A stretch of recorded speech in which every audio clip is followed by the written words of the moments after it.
One, two, breathe. 3, 4, and 1.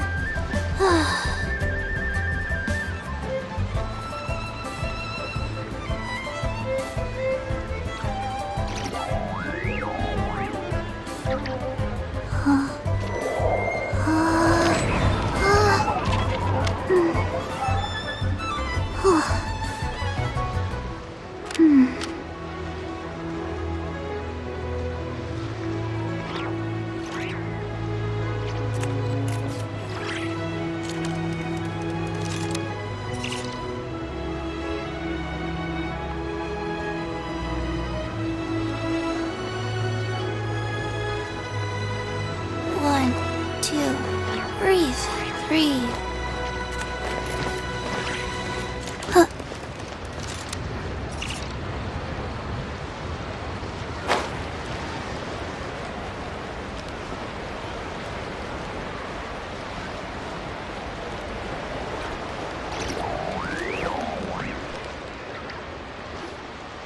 Split the bamboo in the morning, dry it till night. Shape and bend it nice and tight.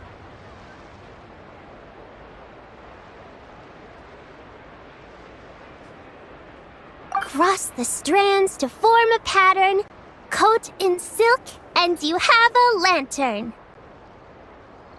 That's how you remember how to make a shower lantern. Did you get all that, Chi-Chi? Morning. Split bamboo. Traveler. Then get silk. Make paimon. What? No, that doesn't even rhyme. Look, it's them. Hey, Yao Yao! Hey, Chi-Chi! Whoa, Traveler! Paimon, you're here! Happy lantern rites! What you up to? I'm teaching Chi-Chi to make shower lanterns. It's a real test of finger dexterity, so it'll help keep her nice and loose. Yes, I do finger exercises to be a nimble zombie. Wanna try too, you two?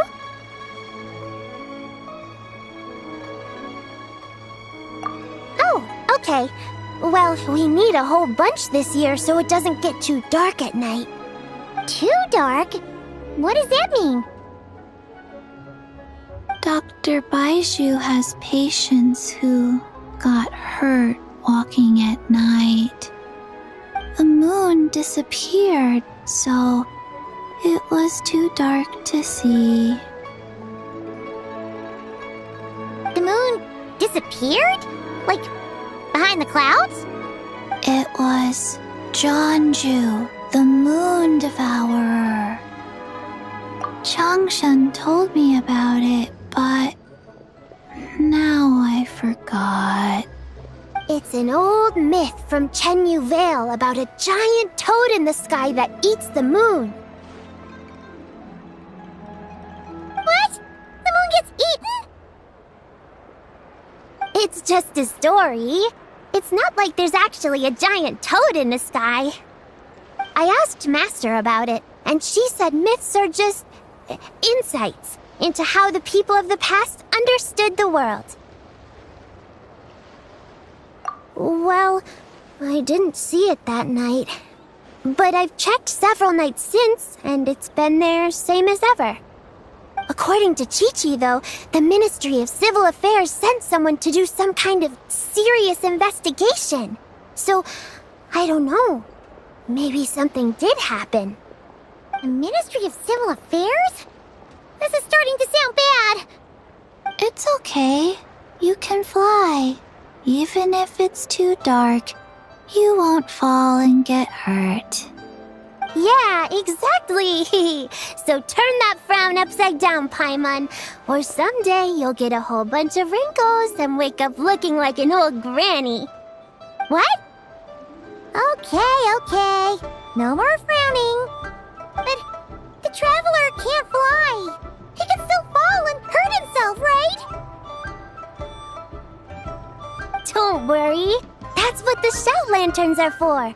As long as we make enough, Liyue Harbor will never go dark. Yeah, and there's the giant lantern too. Oh, right! I almost forgot! Look! This year's Grand Lantern commemorates the Adeptus who guards the moon! With her watching over it, the moon will be safe for sure. A white horse? Wait! So that's the White Horse Adeptus? Yeah! Legend has it she used to live on the moon. So if it were ever in danger, I'm sure she wouldn't just stand by and watch. Huh! We've heard of the White Horse Adeptus before, but we never heard the part about her living on the moon. Probably because it's a folk legend from Chenyu Vale, so not a lot of people know about it. But recently, some ancient artifacts were unearthed in Liyue, and the archaeological team even found evidence of ancient people worshipping an Adeptus who lived in a palace on the moon. It's kind of like how we write wishes on Shao lanterns and release them during Lantern Rite.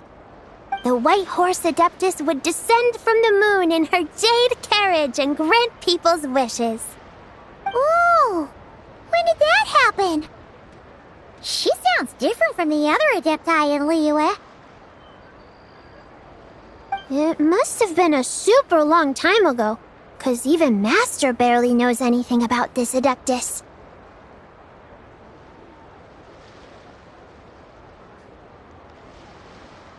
Nope.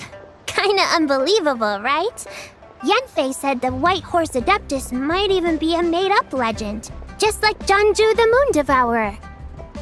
Yeah, a made-up horse and a made-up toad. You're mistaken, children. The White Horse Adeptus really does exist.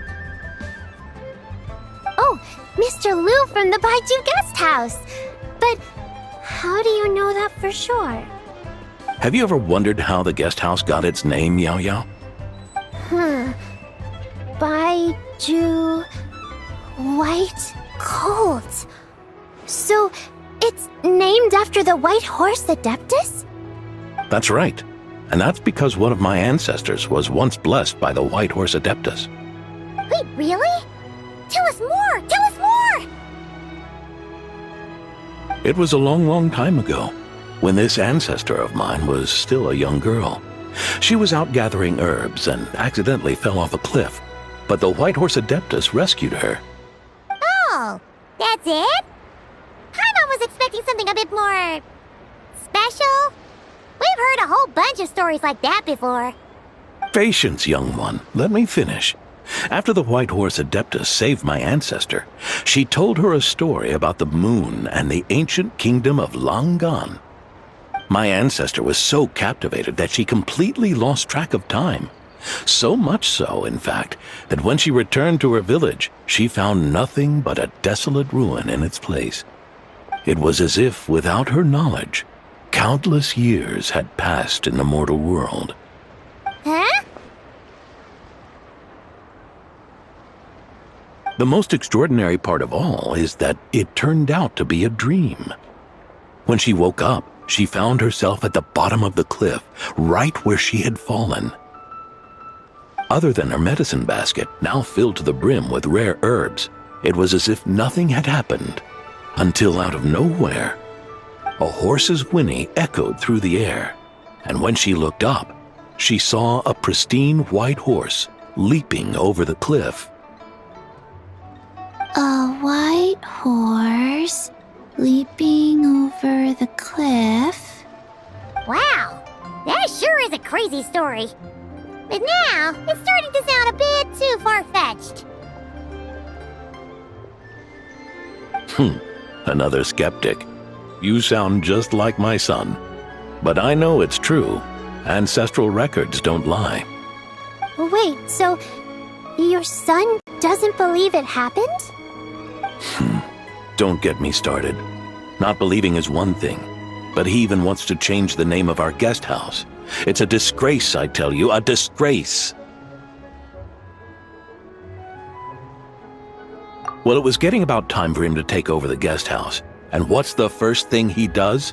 Starts going on about how the name doesn't attract enough customers and how we're losing business to Wangshu Inn. Can you believe that? As if Baiju Guest House and Wangshu Inn aren't miles apart from each other. Oh, what about something like the Geo Lord's Rest? My mom bets that would get people through the doors. Geo Lord's Rest. I like that one. This isn't about getting people through the doors. This is about disrespecting our ancestors. Oh, White Horse Adeptus, my wish is this. Let your divine power be known. Teach my foolish son the error of his ways. Paimon wants to learn more about this Adeptus. Hey, maybe we should ask Zhongli. Good idea! Mr. Zhongli is super knowledgeable. He can answer questions even Master has no clue about. Yeah, we just saw him having tea at third round knockout. Alright, then that's our next stop. Qiqi and I are gonna keep making Shao lanterns. Careful on the road.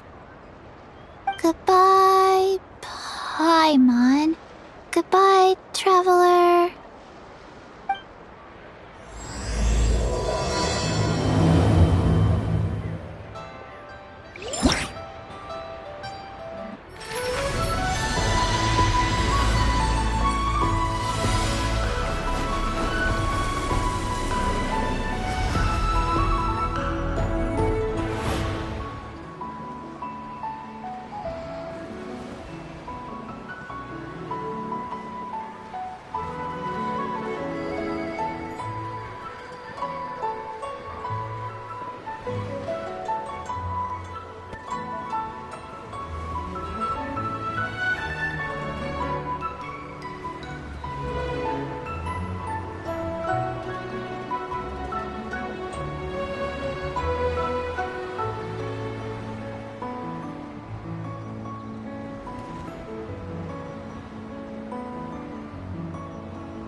May the White Horse Adeptus bless us and watch over our business.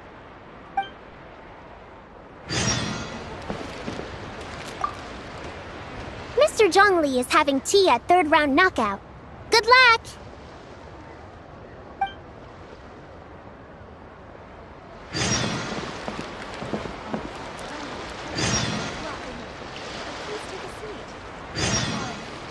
I should open a store here. Morning. Split bamboo. Traveler. Oh no. I got it wrong again.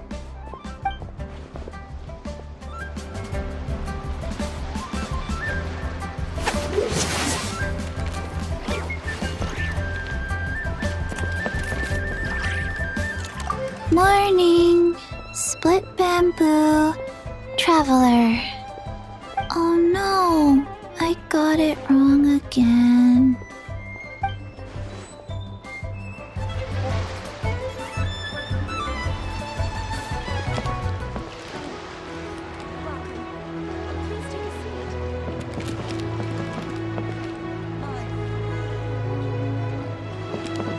I should open a store here.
curious.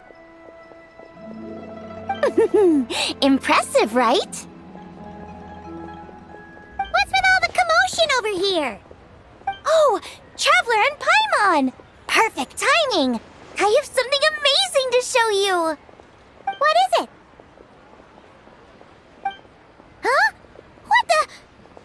Part of the moon is blacked out! Was it really eaten by a giant toad? Huh. I didn't expect you to know the story of Jonju the Moon Devourer, Paimon. Don't underestimate Paimon. She learned a whole bunch of things in Sumeru. But Jonju the Moon Devourer is a Liyue legend. Well, knowledge knows no borders, so... there. You're right about that, Paimon. But this dark circle doesn't look anything like a toad to me. A toad's egg, maybe? But that's about it. Oh, wait, Traveler! You've been in Nodcry, right? The people there worship the moon goddess. So you should know what's going on here.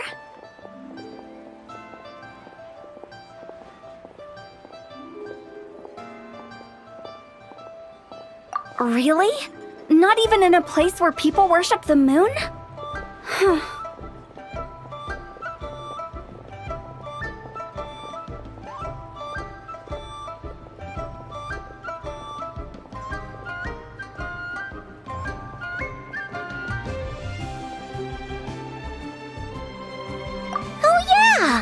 Master told me that the tale of Jianzhu, the Moon Devourer, was how ancient people explained a certain celestial phenomenon. But what is it exactly? Some kind of omen of disaster?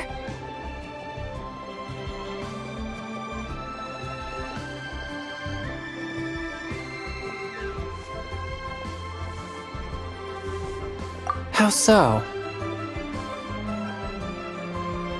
Oh, but in this picture, the moon is being covered from the center. So this can't be a normal eclipse. Then, it's still an omen of some impending calamity? We never said that! Ugh, some crazy customer left it at the restaurant. Just thinking about it gives me the chills.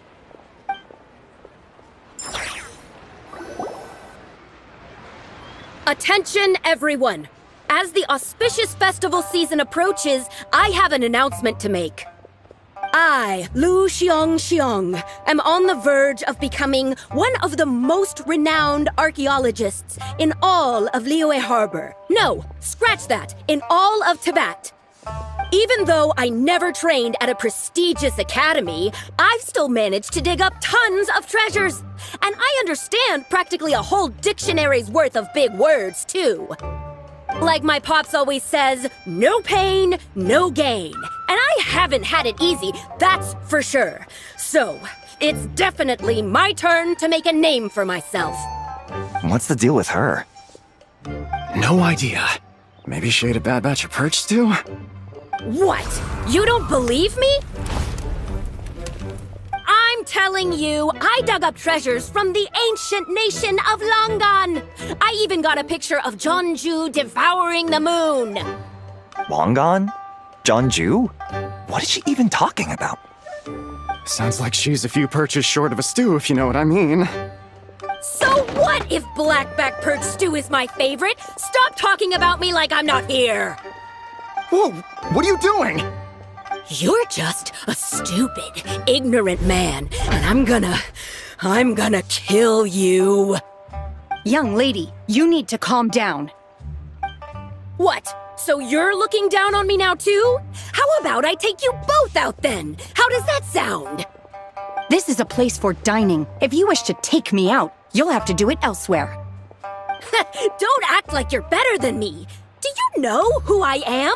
I'm about to be the most famous archaeologist in all of Liyue. No, Tibet! Show me some respect. It's respect you want? Very well. For the sake of the other customers, we'll do this your way.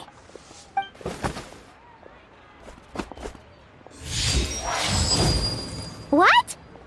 So Shen has started the fight? She had no choice. The woman pulled a shovel out of nowhere and started going crazy, flipping tables left and right. She even injured 2 other customers. Shenhe did what she had to do to restrain her, then took her to the Ministry of Civil Affairs. Thank goodness Aunt Shenhe was there. Or who knows what might have happened. Yeah. I started cleaning up after all the commotion, and that's when I found this photo. I thought it might be the one she dropped, so I rushed over to show someone. She said she took a photo of Jeonju the Moon Devourer. This must be it. Can we really trust what she said, though? Clearly, something is going on with her. Paimon's got a point. It sounds like she wasn't acting right at all. How do we know she wasn't possessed by some kind of evil spirit? Aunt Shenhe would have noticed if she was possessed. All right. But what about the part about Long Gone and the treasure she found? What about it? What if she raided a tomb and dug up some super special relic, then got herself haunted by an ancient ghost? One so powerful that even Miss Shenhe couldn't sense its presence. Your imagination is something else, Hu Tao. Why would an ancient ghost come to Wanmin restaurant, huh? To eat my blackback perch stew? Hey, it could happen. I'd want to eat your food if I was a ghost. Wait a second.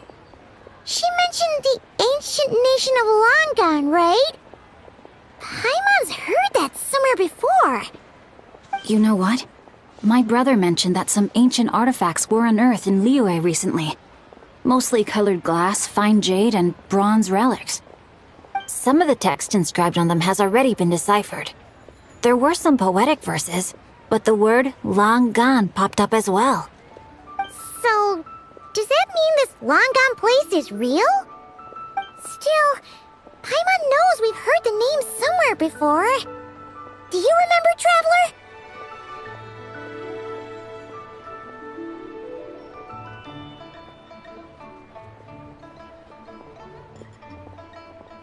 Right! His ancestor heard about it from the White Horse Adeptus. The White Horse Adeptus? Oh, so you must have been to see the giant lantern already. Yep. And it turns out that the White Horse Adeptus is super mysterious, too. Even Madame Ping hasn't met her. Wait, I thought she was the gold-eyed Celadon mare of the 8 Adepts. That's just the interpretation you believe in, Hu Tao. There are other theories out there, too. The elders of Qingce village believe that during the Archon War, a white horse leapt from a clear spring, transforming into an Adeptus who aided Rex Lapis in battle. In Chenyu Vale, some of the tribes take her to be the daughter of time, and trace her deeds to an even earlier era. Yet in other ancient texts, including the relics I just mentioned, she appears as an emissary who listens to mortal wishes, bestowing the blessings of the heavens and moon upon the mortal realm. Which is why we write our wishes on Shao lanterns. That's so complicated. So what's the verdict? Which version is the truth? I'm afraid there's no definitive answer to that. You two have been all over Teyvat. Do you have an idea? Nope, sorry. We were actually on our way to ask Zhongli. He knows even more about this kind of stuff than us. Ah, looking for a consultant, huh? He's having tea with Miss Linlong. Shigu Antiques is hosting an exhibition tonight. An exhibition? For what? All those antiques Sing Show just mentioned. So if you head to the big ship docked in the harbor tonight, I'm sure you'll find him.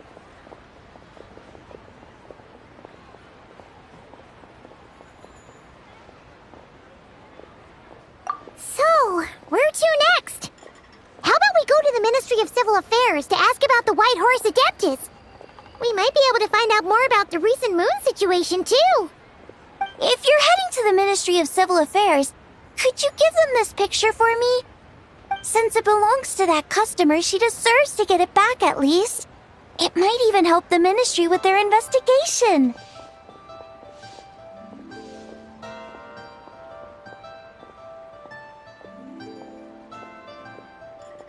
Ha! Alright! We're off! Oh wait! I almost forgot! Happy Lantern, right? Come have a meal with us when you're free. We'll be there, or we'll be... square.